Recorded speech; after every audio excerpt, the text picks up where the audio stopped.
Let's talk Tanya for the 10th of Iyar of a leap year. Today we're starting chapter 47. In chapter 46, we spoke about the reciprocal love that we have for God when we contemplate the exodus from Egypt. The fact that God himself came, pulled us out of Egypt, that spiritually unholy, depraved place, and gave us the Torah and the mitzvahs, and entered into this incredibly close and intimate relationship with us. The question we left off with is, but that was a long time ago. That was thousands of years ago. So the Alter Rebbe begins this chapter with quoting from the Haggadah, where we say, "Bechol der v'der chayev adam liris es atzmai ki'ilu hu yatzam mitzrayim." That in every single generation, a person has to look at him or herself and envision themselves as if they left Egypt. And the Alter Rebbe actually adds in, not only bechol der v'der, not only in every generation, but we know bechol yoim v'yoim, which is that there is a mitzvah to remember the exodus from Egypt every single day, which means that we have to experience the exodus every single day. If we understand the going out of Egypt, not only on a physical level, Egypt being a certain location, but we understand that everything in Torah has multiple layers, and every single thing, every physical object or entity or place mentioned in the Torah has spiritual significance. Egypt, Mitzrayim, that state of lowliness and constriction exists within every single one of us. What is our Egypt? What is our Mitzrayim? That is our body, our animal soul, which is unholy and is filled with unholy temptations and desires and character flaws. So we are in Egypt. But every single day, we have the ability to study Torah, to do mitzvahs. So God taking us out of Egypt is not something that happened 3,300 years ago. It's something that's happening today. Every single time we open up a book and we study some Torah, every single time we do a mitzvah.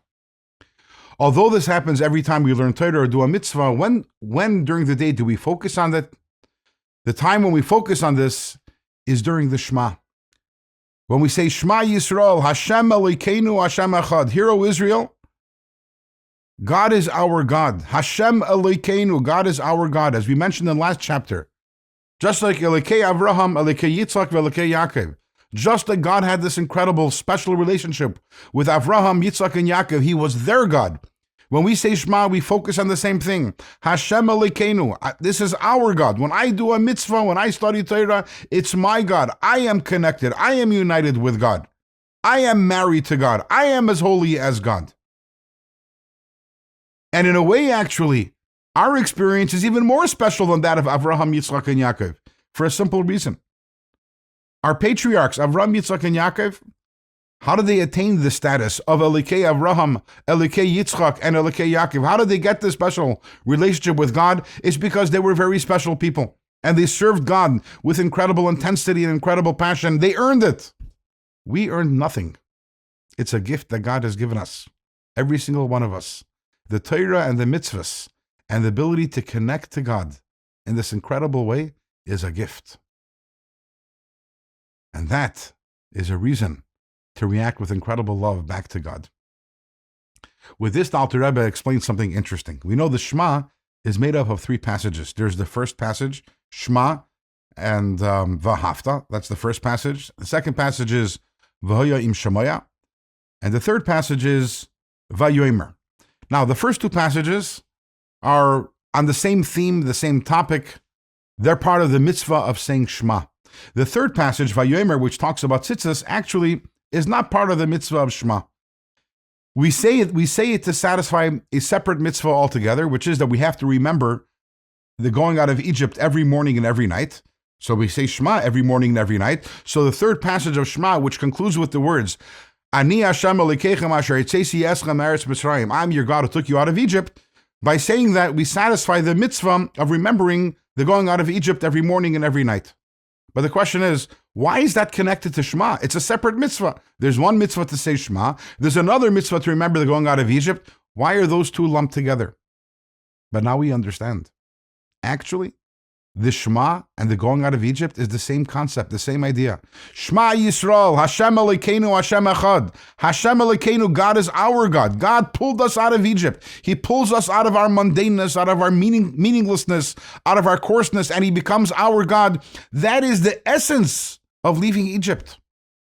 And that is why we put these two together. Because every time we learn Torah, we do mitzvahs, we experience the going out of Egypt. But when do we feel it? At what time during the day do we feel it? When we say the Shema, which is why we conclude by saying, I am your God who took you out of Egypt. And what are the last words of Shema? Ani Hashem Elokechem, I am your God. And that is something which we experience every time we study Torah or do a mitzvah. With this, we've concluded chapter 47. We've also concluded this topic of reflective love, but not completely. This was one meditation on how to arrive at that reflective love for God, which is through contemplating the Exodus. In the next two chapters, 48 and 49, we are going to be learning about an entirely different meditation, which leads us also to reflect love back to God, but it's not one connected to the going out of Egypt, but as we will see starting in tomorrow's Tanya, it's one that's connected to the process of creation.